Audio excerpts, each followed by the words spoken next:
Hi friends, I think that the most part of the problems which solved by programmers is deterministic problems. But their reality is not deterministic, it's about probability. So that's why in this video I want to start to solve some task in probability theory, and I want to start from this simple task from hackerrank and this task from category of probability, and this is the first task, I think. It's called random number generator. So let's read this task. And what we have. So we have the random number generator. And this generator gives a positive number, m. It's an integer. So actually this is the upper bound of the generated numbers. And it generates to us any real number between 0 and this m. And its probability density function is uniform in the interval from 0 to m. This means that the chance of any number to be picked up from this interval is equal to any other number. Okay, after this we instantiate two generators of numbers. The first one is instantiated with the number a, and second with number b. And these two numbered generators now begin to generate numbers to us. And they take some number from the first generator with the upper bound at a, and the number from second generator with the upper bound with b. And these sum these two numbers. And we have now some random number again, which is the sum of the first and the second. And we have the question, what's the probability that the sum of these two numbers is less than c? There the c is a positive integer. Okay, and we have some constraints. All the integers are no larger than 10,000, and we have some input format which hackerrank give to us. It gives to us the information line by line. The first line is the integer n.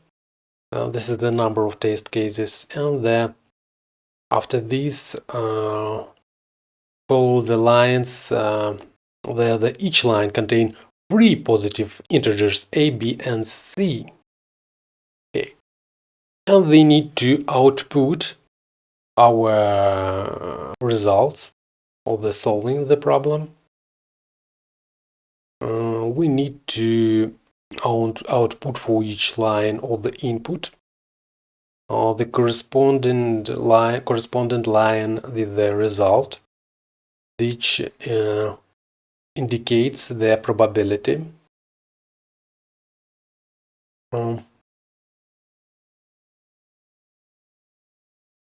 And our output should be in this format.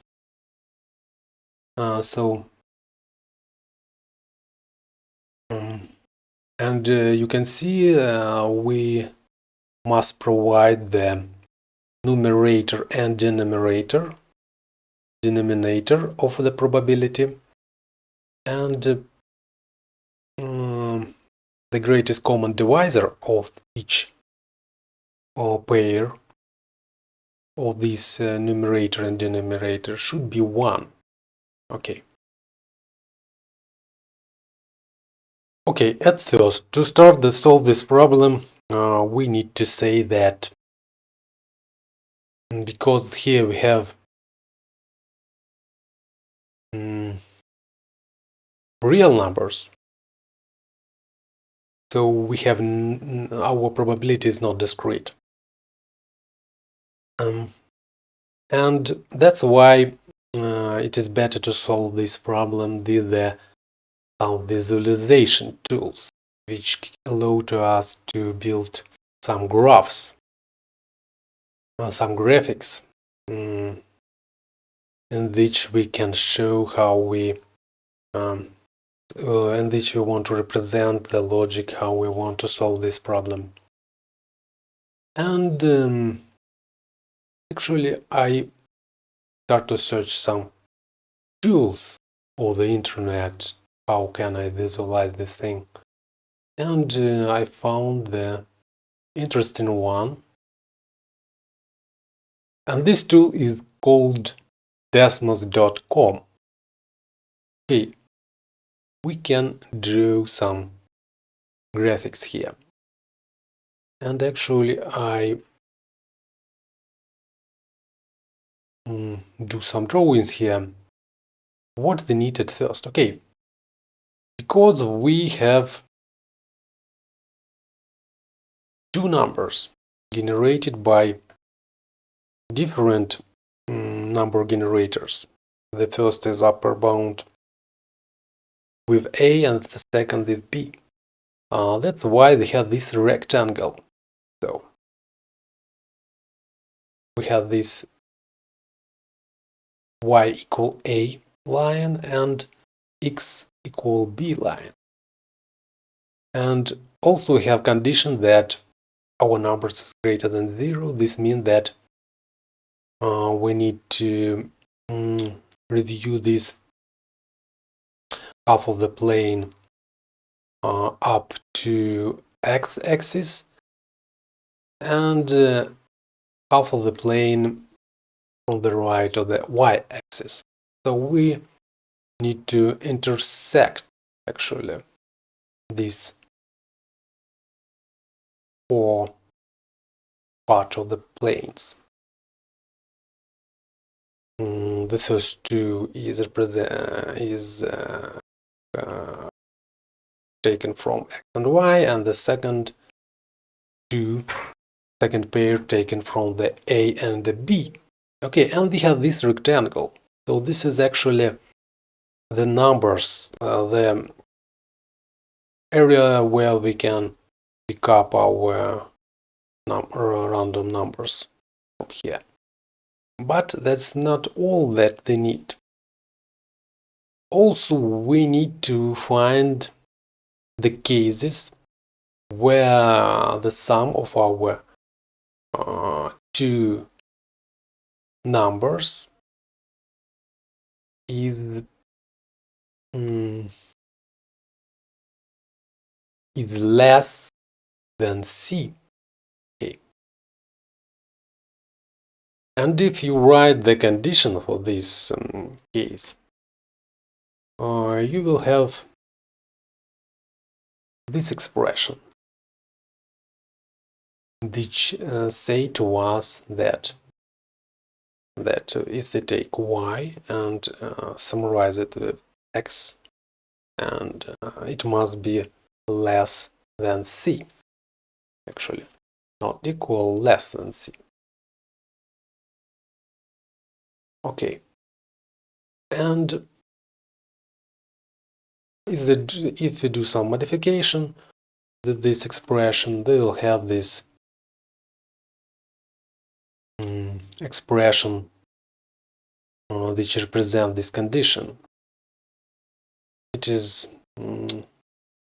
so they modify it to have the ability to build a graph for it. So we need to express the y by the x, and they have it here. And also we have this C parameter,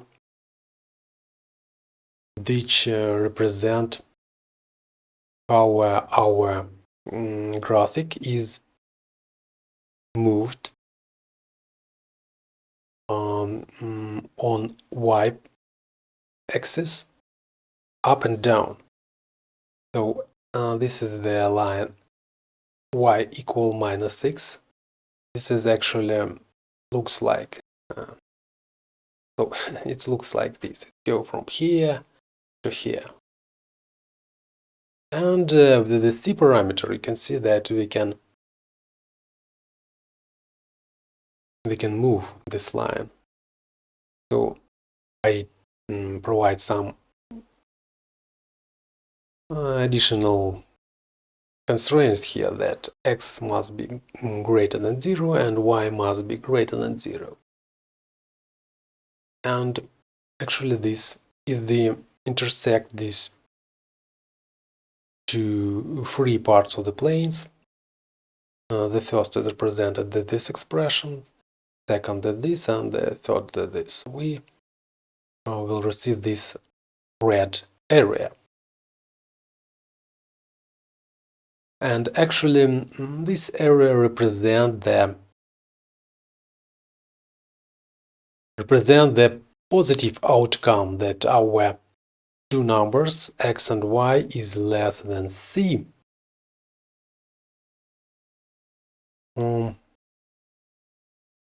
Actually, this outcome, positive outcomes, must be in this rectangle area and in this red area. So we take intersection of these two areas. And after we understand all these, now we can take our positive outcomes area and divide it into the all outcomes area. So the area of these rectangles is all outcomes, and the red area is only the positive outcomes. But after this, okay, and this is actually the solution for our problem. But here we have some cases which determined with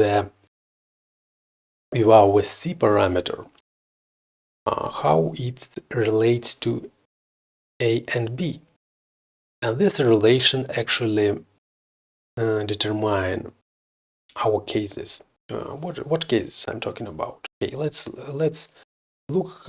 Now I start to change the c parameter, and you can see that our line is moving up. Shifting of our line is moving up, and at some point, okay, here we have this red triangle, but at some point you can see that the probability outcome area became this trapezoid. I think it's called trapezoid. Yes, it's correct, it's called trapezoid. Okay, and this is actually the second case. Then we have this trapezoid, and we have the third case. If they start to increase our c, okay, we can see that we have this area now, and this is not trapezoid. So how can they calculate this red area? I think the simplest way is to just take this whole area of this rectangle and subtract from it area of this small triangle, and they will have this area of the positive outcomes of the third case. And the last case, then our c becomes too big, and intersection of these two areas is actually all the rectangle. So in this case, the probability is 1. Okay. And I think this is only the logic how we solve this task. And guys, by the way, I'm using this tool desmos.com at first, and oh, I didn't find how can I. So to draw these blue lines, horizontal and vertical, I so I do these inputs here, but I didn't find how can I provide the labelings for this line. I want to label them A and B, and also I want to label this, for example, with this name, but I didn't find how can I put the labels here, and that's why I do some dirty trick. I just provide some points, and for points I can do the labels. But how can I do this for this? I don't know. If you know this, please write to me in the comments. This will be helpful. Okay, now when we know how to solve our problem, we can go and provide the solution. I implement this in Haskell, because Haskell, I think, is one of the best programming languages. And what we have? We have one simple function here. Solve prime. Actually, this is the main logic is happen, and we have some solve function. Actually, this is a helper which.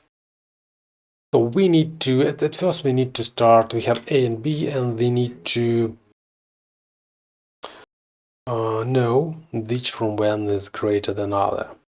And our drawings was for the case where our A is less than B. So this means that I need to provide it here. So I had the solve function, and it checked that if A is less than B, it's okay, it just calls solve prime, and otherwise it changes B and A, and we go to the. So our solve prime is always take that the A is less than B, and after that they can follow our logic. So what we have here, we just check the 4 cases. The first case where we have just triangle, and this case is represented that the condition C must be less or equal than A, and so this is this case when we have in these situations, in this. So as you can see here, our C must be less than A, because then our C became to grow and it go up to A. This is not a triangle anymore. So in the case of the triangle, we just compute our area, our probability. So if they take our area of this triangle, red triangle, and this is the C squared divided by 2. Okay, and they just provide here the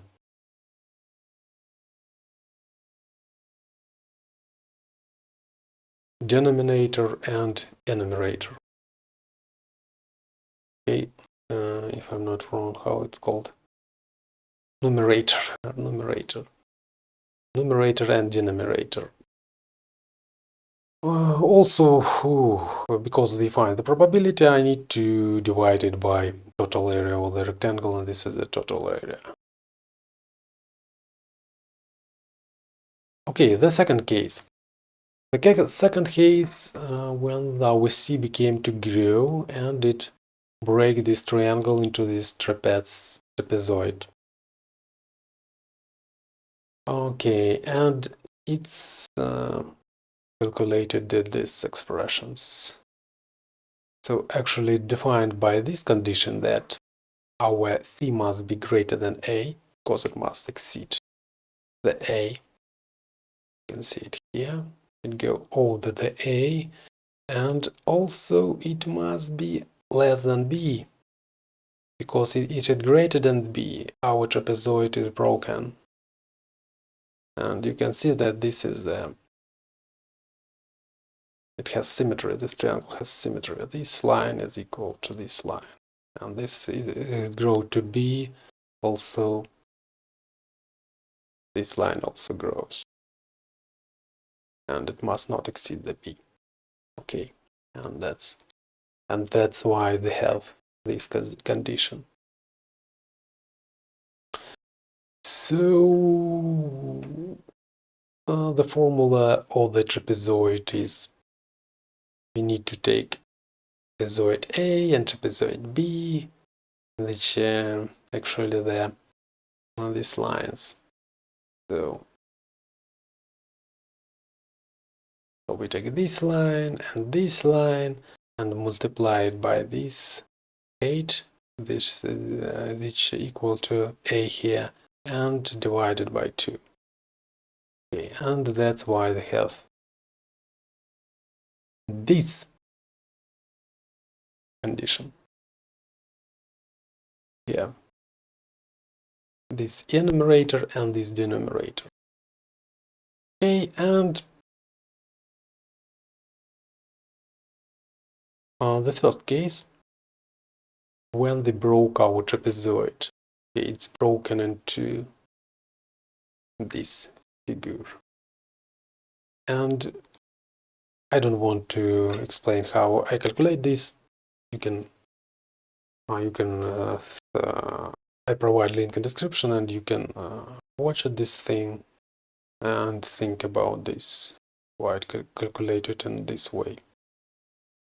But actually, I say how I do this. I just subtract the small triangle from the whole rectangle, and also we divide it by the total area.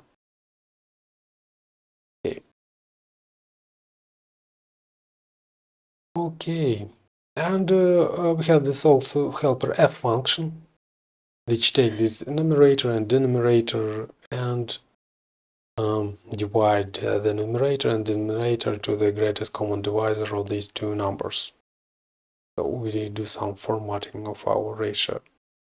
Okay, and we submit and solve this problem. Okay, very good. That's all for today, I think. Thanks for watching. Push like, push subscribe, and see you in the next videos. Bye bye.